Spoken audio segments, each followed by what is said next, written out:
Hi there. In this video, I'll be looking at episode 2 of I'm, alre- I'm laughing already.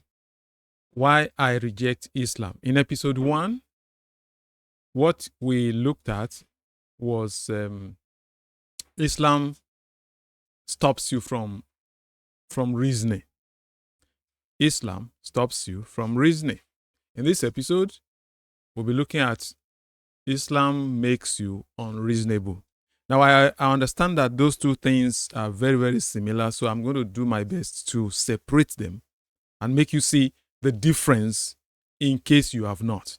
When we say Islam stops you from reasoning, I give examples. Give examples. Watch episode 1, and then you see what I mean. So, but let me give you just a little bit of what that one was all about. Now, things like logical reasoning.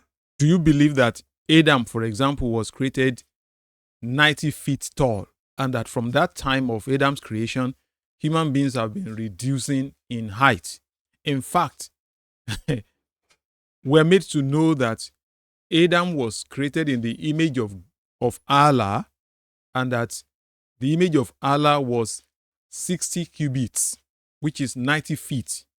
So Allah is 90 feet. Do you believe that? Do you believe that? And people won't reason about that to say this cannot be true. This cannot be right. Okay?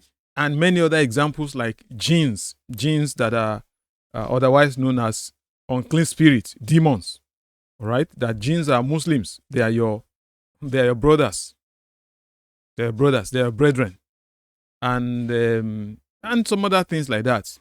There's no logical reasoning. Moral reasoning. You can't reason morally. Every Muslim has the right, every Muslim man has the right to have a maximum of 4 women, 4 wives. But Muhammad is a Muslim, but he has he has right to have more. Doesn't that give you some moral problems? That's a moral. You can't reason morally. So this is immoral. This is immoral. Apart from having up to 9, some hadith say 13, some records say 11 wives, he still had opportunity to sleep with as many women as possible. That's a moral problem. And yet Muslims are not going to reason about that. Instead of that, they'll say, oh, Allahu Akbar, Allahu Akbar. He has given his apostle only. In the whole of history, he is the only one that Allah gave that privilege. A prophet having the privilege of sleeping with as many women as he. If you don't believe me, read Surah 33. Read ayahs 50 and 51. I don't want to, I'm just trying to give a summary of what episode 1 is all about. And historically too, you cannot reason historically. There are a lot of problems on the historical front. So you won't be able to reason historically. But in this video, what I'm looking at is how Islam renders you unreasonable. Apart from unable to reason, you will still be unreasonable. So what is the difference? Okay, somebody who is unreasonable is not only unable to reason, you cannot make him to reason. You can't sit him down and open his eyes to see what he is overlooking. He is just going to refuse to consider what you are saying. That's what it means to be unreasonable. He will sound stupid. He will sound foolish. But you cannot sit with him to iron things out. Don't you see it all around you that Muslims that take Islam very, very seriously, they are usually very unreasonable. You cannot dialogue with them. You cannot reason with them. You cannot discuss anything with them. They are hot-headed. You cannot be a serious Muslim and not be hot-headed. It's not possible. That's what Islam does. That's the fruit of Islam. So in this video, what I'll be doing is I'll be separating them. So instead of looking at those 3 things at a time, logically unreasonable, morally unreasonable, and historically unreasonable, I will look at only one in this episode, and in the next episode, I'll go to the next one. So we're going to spend it's going to take us 3 episodes to look at this one alone. Islam makes you unreasonable. Let's see how that goes. There are endless. Islam just gives you endless things to talk about. Endless. So this is what I mean. You see, in this aspect of making you logically unreasonable, I'll be looking at I'll just cite 3 examples. There are many, many examples, but I'll cite 3 examples, and then you'll see what I mean. And in case you want to think that, no, when I said there are many examples, I don't mean it. I'll show you that I mean it. For example, no bearer of burden can bear the burden of another. Have you heard that before? It's in the Quran. The Quran does not say nobody can bear the burden of another person. It says no bearer of burden. Somebody who is already bearing his own burden will not be able to bear the burden of another person. That's what the Quran says. And yet, Muslims will come to us and say, no, Jesus Christ, nobody can die for the sin of another person. Jesus did not die for the sin of the world. He couldn't carry the sin of the world. He carried his own sin. Okay, now let's use logical reasoning and look at what Muhammad himself said. So how come that on the last day, on the day of resurrection, Jews and Christians will carry the burden of Muslims? Some Muslims will come before Allah with big mountains of sins upon their backs. And Allah will say, remove those burdens from the backs of my slaves, the Muslims, put them on the Jews and the Christians. How do you reconcile those two? That number one, the Quran says no bearer of burden will be able to bear the burden of another person. And yet, Muhammad is saying on the day of resurrection, Jews and Christians will bear the burdens of Muslims. Even though those Jews and Christians are already bearing their own burdens. Because they rejected Allah and Muhammad, so they have burden of sin, according to Islam. Yet, on the day of resurrection, they will still bear the burden of Muslims. Oh, let me give you another example. Still on this. Okay, Jesus Christ, according to Islam, did not die on the cross, but it was made to appear like that unto the people that were there. And if you ask Muslims to explain, that is Surah 4, Ayah 157, ask Muslims to explain what that means. Give us example of, give us the explanation. Open it up. Okay, go explain it to us. They can't give you any explanation. That very verse and in the following verse, there are a lot of problems all over. But you cannot sit a Muslim down to say, look at this thing he is going to refuse because they are unreasonable. You can't make them, you can't dialogue with them. You cannot say, let's reason together.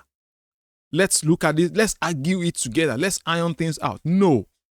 Because they are not only unable to reason, they are also unreasonable. You cannot do that with them. And many other. But I want to give you, for example, again, you know that singing is haram in Islam. A lot of Muslims may not realize that, but singing is haram. It's not permitted. And yet, in their religion, singing is everywhere. Singing is all over. Even in the call to prayer, it is singing. Oh, la, la, la, la. What's that? That's singing. That is singing. Every reasonable person understands that is voice of singing. Tell a Muslim that is singing, he's going to disagree. But okay, so if it is not singing, what is it? What is it? It is singing. Reasonable people understand that you don't talk like that. You talk the way I'm talking. Once you begin to bring in melody, that is singing. But they are not reasonable. You can't explain it to them. The brain is hot. The mind is blocked. They can't understand that. Very simple thing like that, they cannot understand it. Because Islam makes you unreasonable.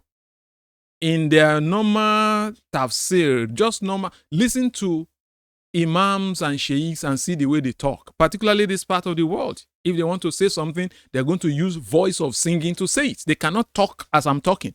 They have to sing. In reciting Quranic verses, Quranic ayahs, they can't read it like I'm talking now. They cannot. They have to use a voice of singing.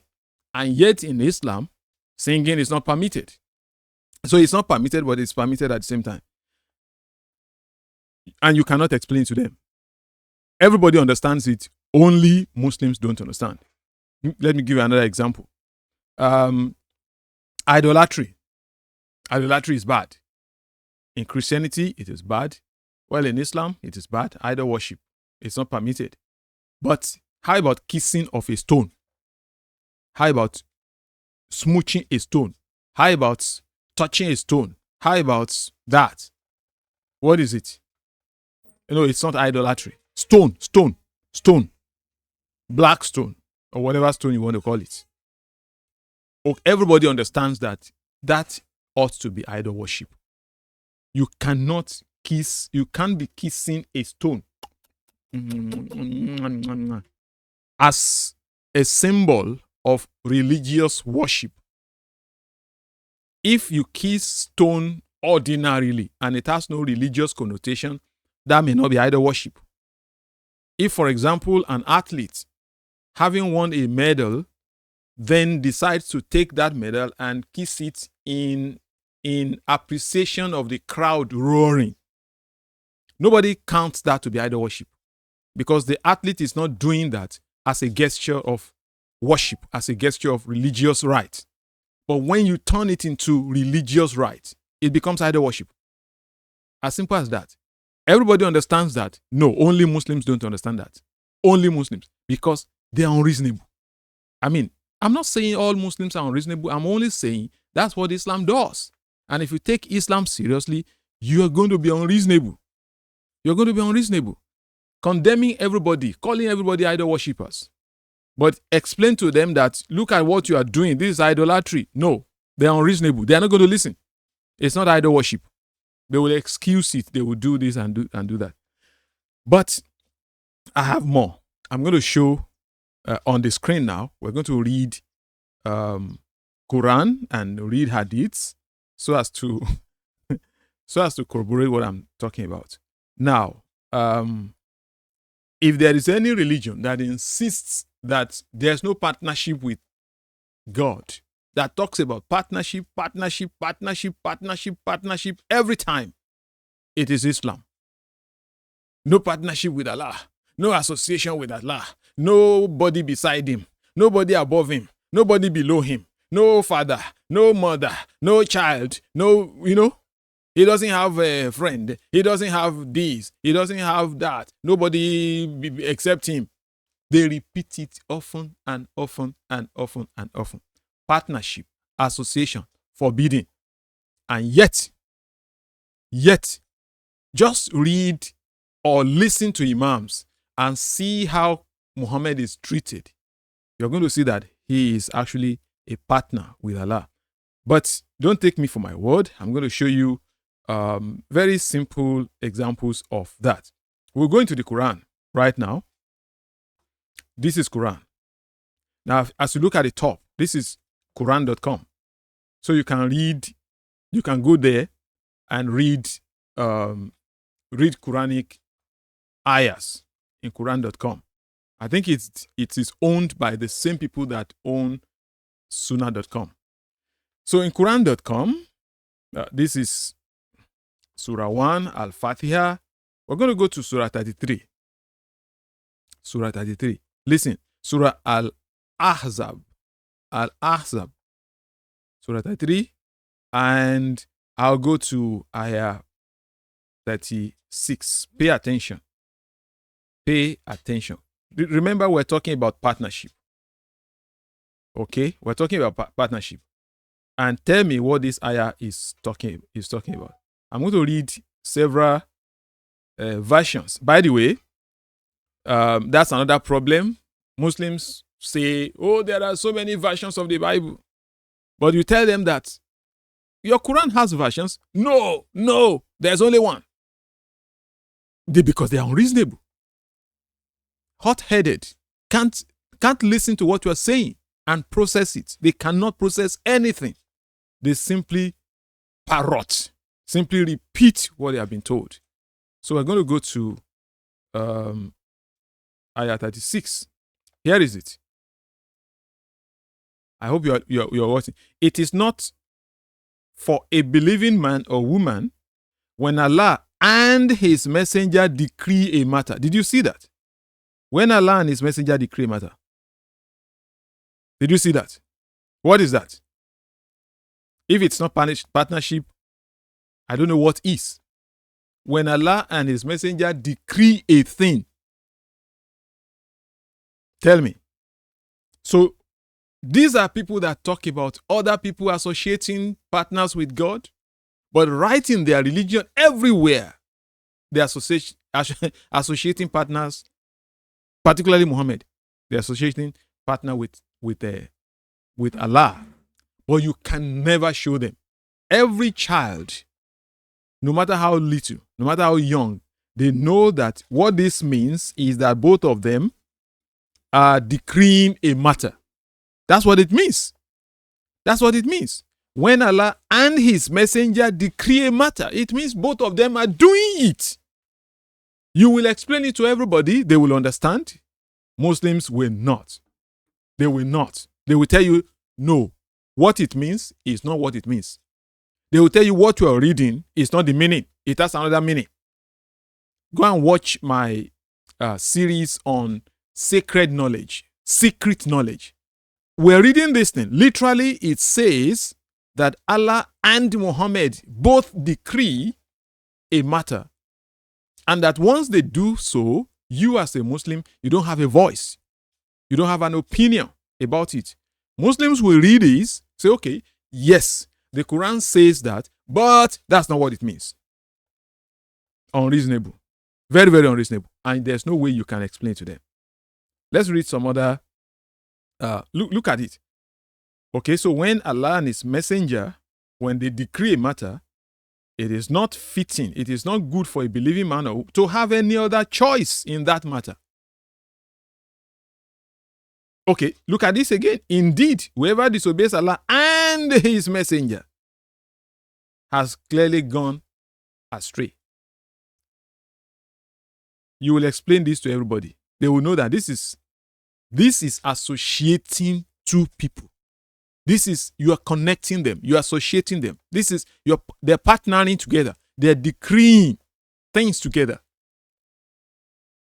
And you are not only disobeying Allah, you are disobeying Allah and his messenger. What is this? Partnership. Read another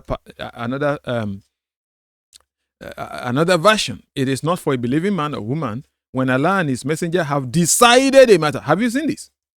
When Allah and his messenger have decided a matter.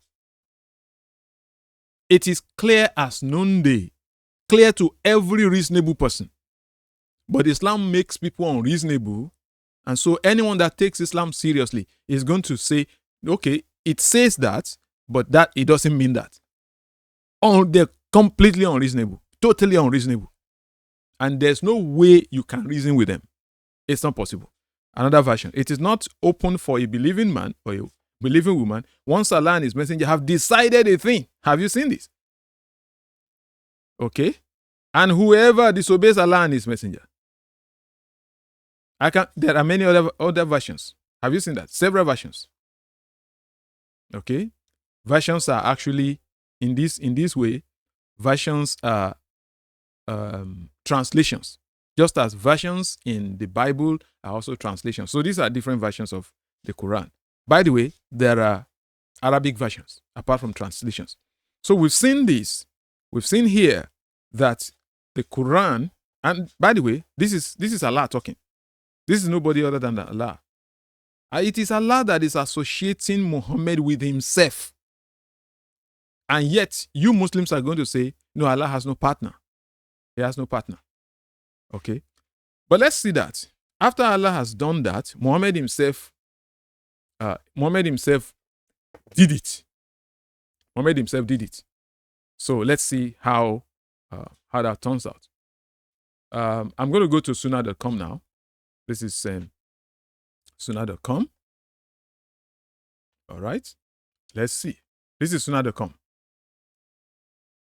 I'm deliberately showing it on the screen so that you can see that I'm not doing anything. It has, look at it. You see, this is Arabic. This is Arabic. And this is the English by the side. Have you seen that? This is Arabic. This is English. So, and it is not Orientalists that created this website.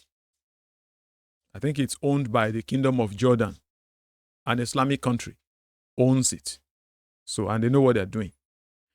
So, I'm going to read a bunch of hadiths to you, maybe 3 or 4. But I don't want it to be. This is Sahih al-Bukhari, 3167. Have you seen that? Sahih al-Bukhari. This, 3167. Let's read it together. Narrated Abu Huraira. I said I want to be called Abu Huraira. I'll do a video on that because I have a cat. Abu Huraira means father of cat. And he narrates the greatest number of hadiths. Narrated Abu Huraira. Narrated Abu Huraira. Narrated Abu Huraira. And no wonder Muslims say that cats won't work on the Quran. We're going to see whether that is true or not. But it's another video entirely. So let's enjoy this. Narrated Abu Huraira. While we were in the mosque, the Prophet came out and said, let us go to the Jews. It's always the Jews. Jews were living in his head, rent-free. Everything is Jew, Jew, Jew, Jew. If he had headache, it was the Jews. If he had a stomachache, it was the Jews. If he could not eat very well, it was the Jews. If he had a bad dream, it was the Jews that caused it. But do you realize that when he suffered from black magic, guess who did it? It was the Jews. It was the Jews. Jews all over. All over is the Jews. But let's go. We went out till we reached Beit al-Midrash. He said to them, if you embrace Islam, why did he have to go to them? Why not leave them alone? If you embrace Islam, you will be safe.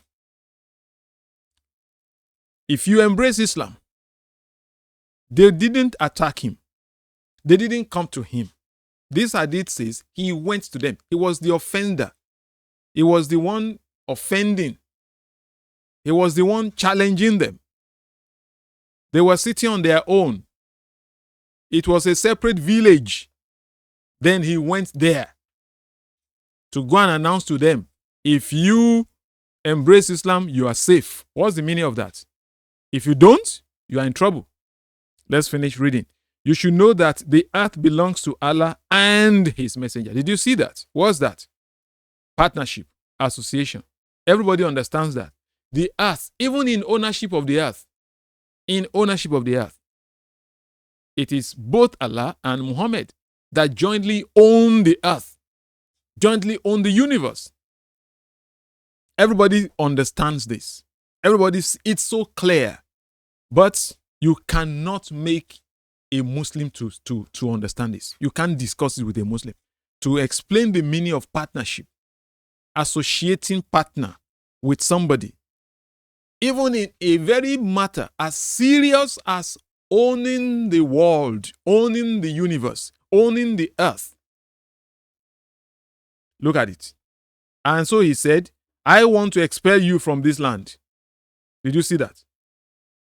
This earth belongs to Allah and His Messenger, belongs to God and me. And I will expel you if you don't embrace Islam. What is that? It's not partnership, it's friendship. It's not partnership, it's brotherhood. It's not partnership, it is, I don't know what, it is business association. They own the earth together. And as a result, he has power. Muhammad has the power to expel whoever he likes. As who? As a mere man? No. Let's read more. That is, let me go back. That is what? That is Sahih al-Bukhari, 3167. Let's read more. Let's read two or three more. So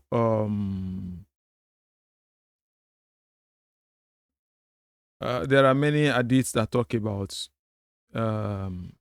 owning the earth and things, but I'm looking for the one that says belongs to. Okay, here is Sahih al-Bukhari 6944. Have you seen this? This is Sahih al-Bukhari 6944. Let's read it together. You should know. Look at my cursor here. You should know that the earth belongs to Allah and His apostle. And I want to exile you from this land. Okay, that's the second one. Let's read more. Let's read more.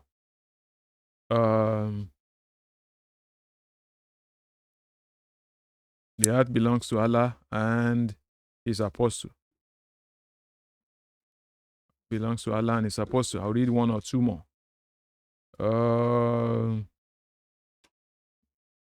Where is that? Where is that? Where is that? Belongs to Allah and His apostle.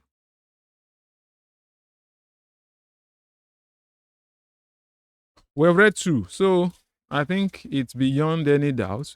Maybe the third one will do. So let's see. I think I saw the third one. Just a minute. Just a minute. Belongs to Allah and His apostle.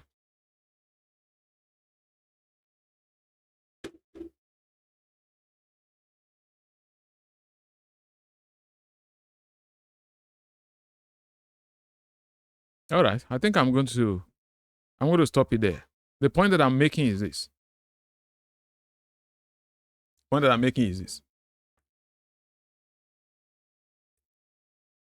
Muslims come to argue with everybody, particularly Christians, and they say that we're exalting Jesus. We're making him, we're bringing him to the level, we're exalting him to the level of God, which they call partnership, which they call associating somebody with God. And we look at the Quran, we look at the Hadith, we see that. Now, it doesn't have to be called associating partner with God. It's not necessary to say that's what we are doing. But the very act, the very, very act is what we're looking at. Owning the world together, deciding matters, decreeing matters together. Okay? People disobeying both of them, etc., etc. Everybody understands that is associating. That is bringing somebody to the level of God. If you say the world belongs to, if I say the world belongs to God and me, that's blasphemy. If I say God and myself, we decide matters, we decree things together, and nobody can disobey us, God and me. If anybody disobeys God and me, everybody understands that's blasphemy. But no, when it is a Muslim doing that, when it is Muhammad doing that, it is not association. It is not partnership. But if it is another person that is doing that, it is association with God. It is partnership with God. And there's just no way for you to sit them down and say, look at what you are doing. Why? The Islam makes you unreasonable. Makes you unreasonable. Okay? Let me see if I can see one more hadith about associating partner with Allah. All right, here is another one. Have you seen that? This is Mishkat al-Masabih 3003. 3003. Okay, look at it. Reported God's messenger as saying, if anyone cultivates barren land, it belongs to him. But ancient property belongs to Allah and His messenger. Did you see that? Ancient property belongs to Allah and His messenger. We can look for more. They're there, everywhere. So, but you get the point. You get the point that I'm making. Everybody understands what this means. If I have a portion of land and it belongs to me and my wife, if we have any business belonging to me and my wife, we are partners in that business. We are associated by that property, by that business. And so if the world, if the earth, if the universe belongs to Allah and His messenger, what are they? What are they? And if they jointly take decisions, if they jointly make decrees, what are they? And why do they have to decree things together? Why? If you want to say it is only Allah, why not Allah alone? Why must you put Muhammad there in the ownership of the earth? In the ownership, for crying out loud. And in decreeing matters concerning all Muslims. Close to 2 billion Muslims in the world right now. Do you believe that Muhammad is still decreeing matters for you? Let me know what you think in the comment section down below. This is episode 2 of Why I Reject Islam. It makes people unreasonable. Very simple things that everybody will understand. Everybody will understand it. But no, Muslims go about condemning everybody. They are this, they are that, they are this. They do the same thing, but they don't consider it evil. They don't consider it sinful. Why? They can't just process it. They can't reason. And you cannot sit them down to reason. That is the essence of this video. Let me know what you think and catch you in the next episode. God bless you.